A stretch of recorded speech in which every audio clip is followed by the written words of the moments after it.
Assalamualaikum warahmatullahi wabarakatuh. Selamat siang semuanya. Hari ini kita kembali bertemu dengan mata kuliah Ekonomi Teknik pertemuan ke-10. Nah, untuk materi pertemuan ke-10 ini adalah masih terusan dari materi di minggu lalu, yaitu tentang depresiasi.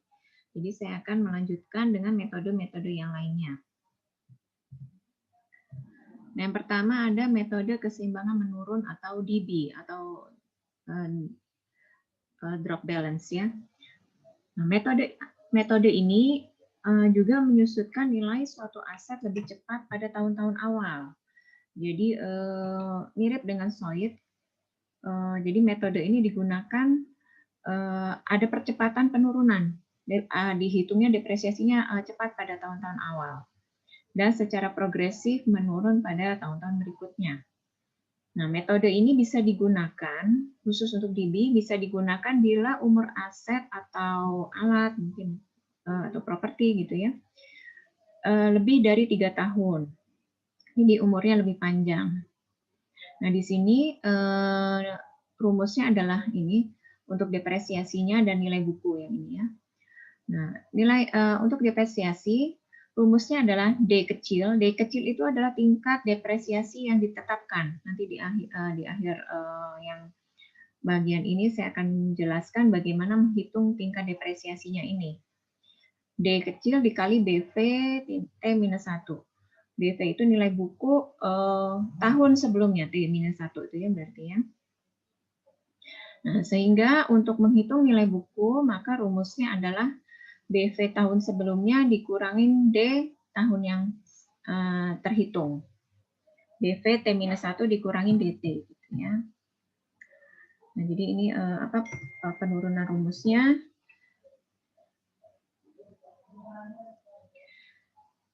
Nah, jadi persentase maksimum yang diperbolehkan dipakai pada metode DB itu adalah 200% dari tingkat depresiasi garis lurus. Jadi dibandingkan garis lurus, ini ada persentase maksimum yang diperbolehkan.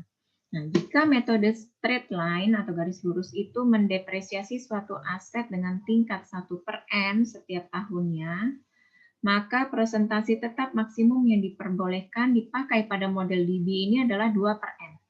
Nah, 2/n ini adalah rumus D kecil yang tadi. Nah, ini. Cara mencari D kecil ini adalah 2/n. N itu adalah total tahun yang mau dihitung. Ya. Nah, bila suatu perusahaan menggunakan batas maksimum ini, maka metode DB secara spesifik dinamakan metode DDB atau Double Declining Balance. Sorry, DB ini bukan drop balance ya, declining balance atau penurunan keseimbangan menurun.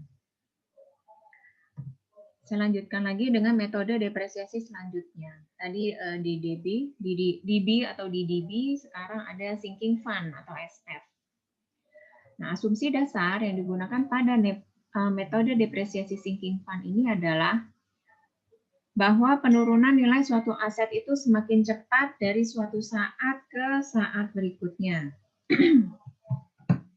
Peningkatan ini disebabkan karena disertakannya konsep nilai waktu dari uang, sehingga besarnya depresiasi akan meningkat seirama dengan tingkat bunga yang berlaku. Nah, pada depresiasi sinking fund nanti ada tingkat bunga di sini yang dilibatkan. Tingkat bunga ini di sini disebut MAR.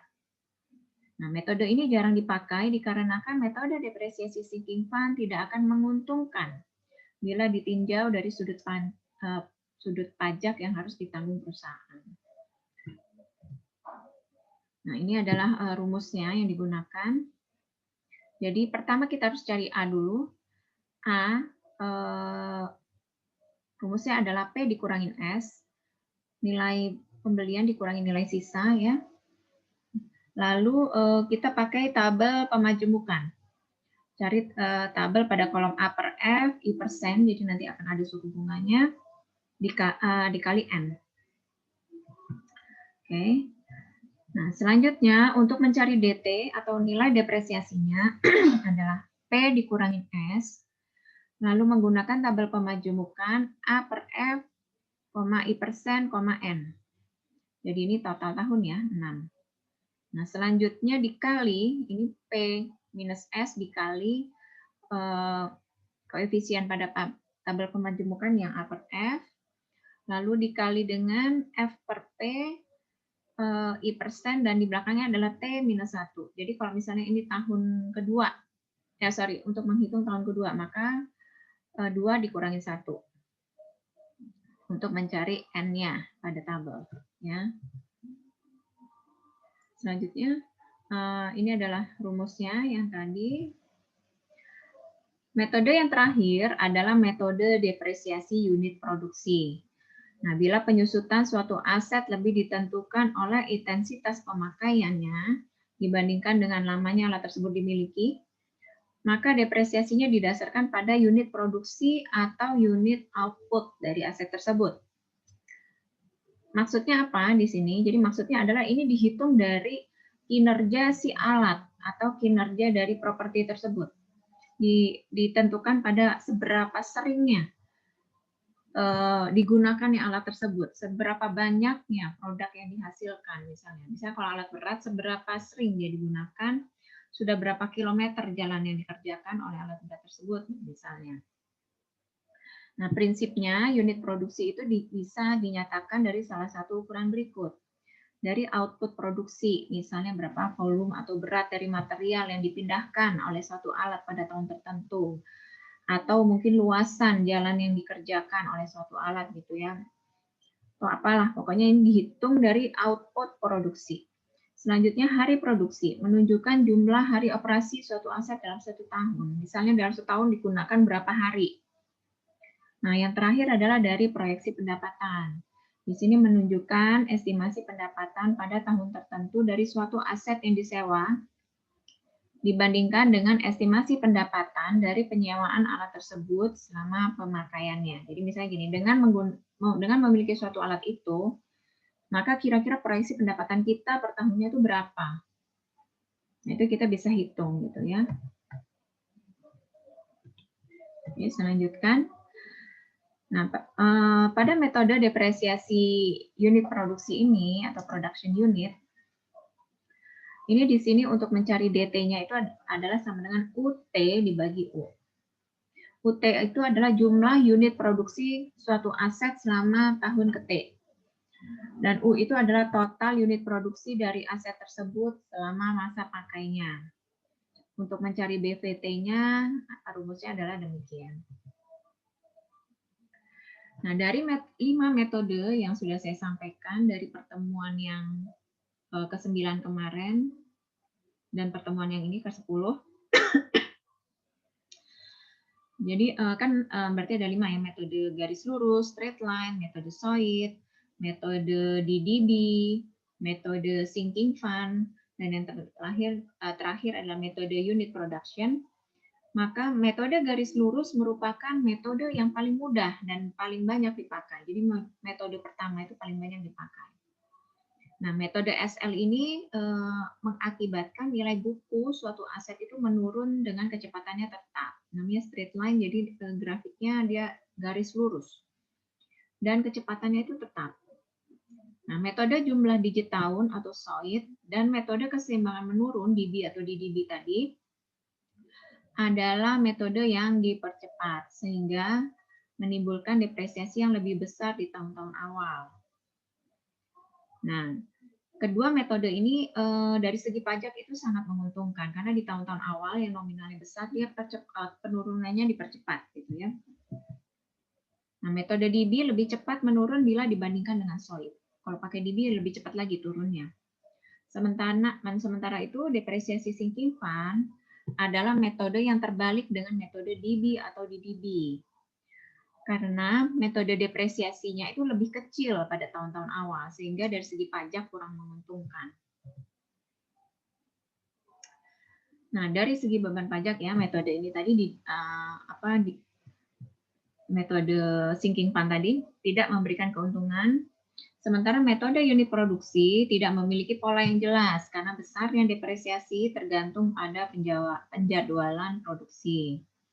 Nah, metode ini dapat memperlambat atau mempercepat depresiasi, tergantung dari produksinya. Nah, perbandingan metode depresiasi tersebut bisa kita lihat pada grafik ini. Ya, yang pertama straight line itu nomor 4. Ini kita lihatnya lurus garisnya menurun. Menurunnya itu sama. Lalu nomor 1 adalah DDB, dia melengkung ke bawah. Metode UP yang nomor 2 itu dia sedikit melengkung ke bawah. Selanjutnya yang terakhir metode sinking fund. Dia justru menggembung gitu ya, bentuknya cembung. Karena yaitu tadi penurunannya cepat di tahun-tahun terakhir. Nah, sekarang kita beralih ke latihan soal. Soalnya masih sama dengan soal yang minggu lalu, di mana ada sebuah perusahaan membeli alat berat dengan harga 38 juta dan biaya pengirimannya dan uji coba alat tersebut 1 juta. Nah, masa pakai ekonomis dari alat ini adalah 6 tahun, perkiraan nilai sisanya adalah 3 juta. Sekarang kita akan coba menghitung dengan menggunakan depresiasi keseimbangan menurun atau yang DDB. Selanjutnya kita hitung juga dengan metode sinking fund. Sorry, ini salah ya. Ini saya coret deh. Bagian ini saya coret. Dengan menggunakan ini tidak ya. Dengan metode sinking fund. Sama, kita harus buat tabelnya juga. Makanya nanti setelah ini kita akan beralih ke Excel ya. Nah, ini di sini untuk sinking fund ada MAR sebesar 12% atau ini adalah I-nya atau suku bunganya. Selanjutnya buat tabel jadwal depresiasi dan nilai buku selama masa pakai. Ya, sekarang saya coba ke Excel.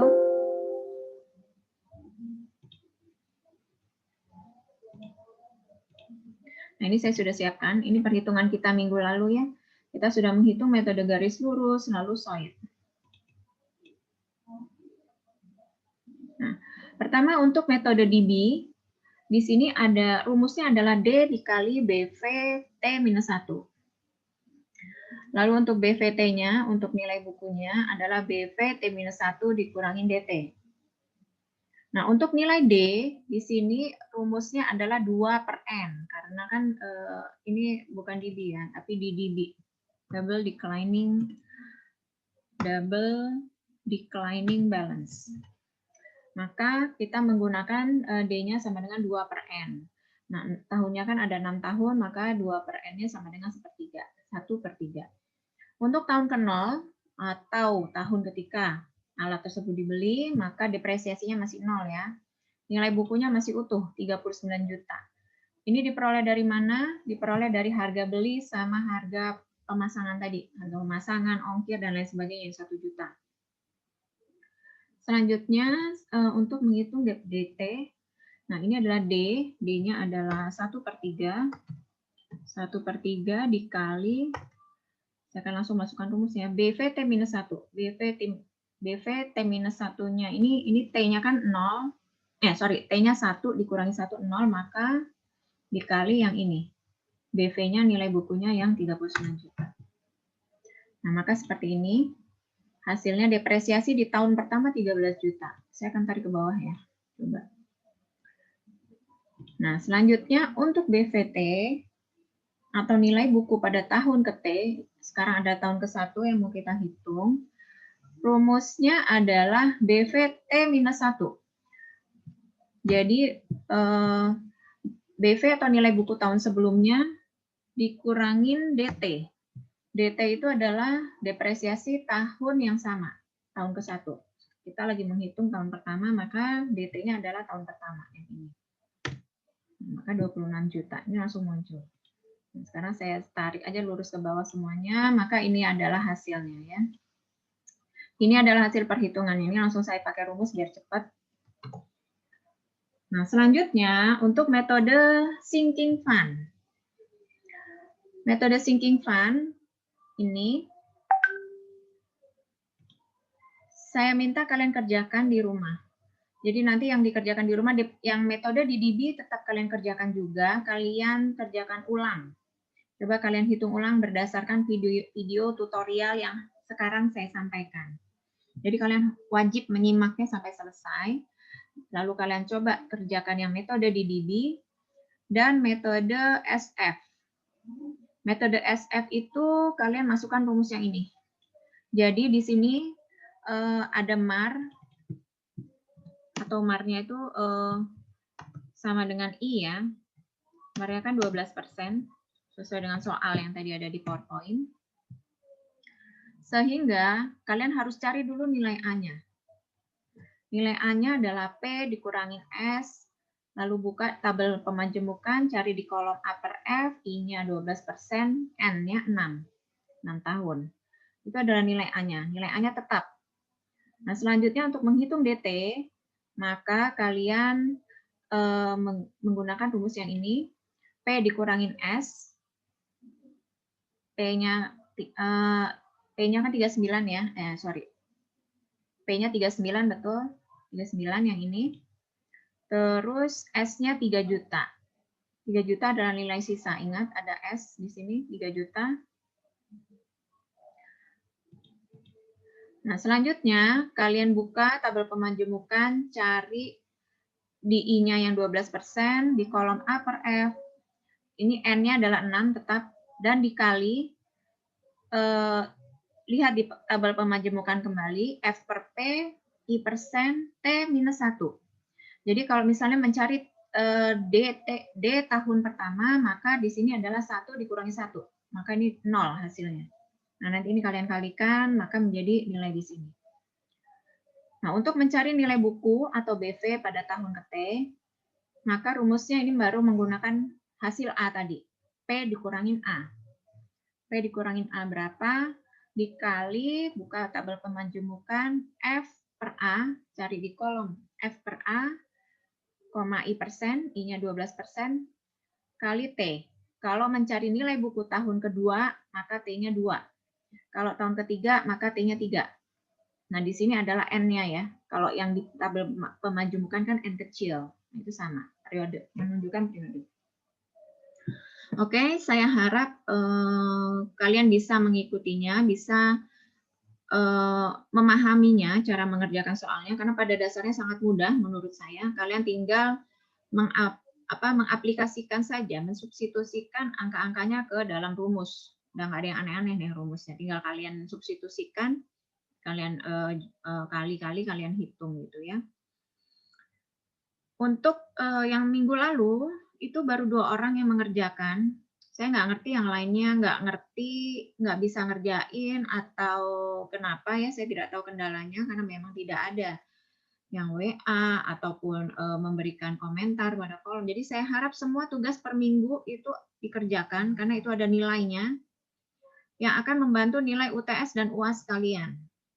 Kecuali kalian yakin UTS dan UAS-nya dapat 100, maka tugas mingguan boleh di skip aja.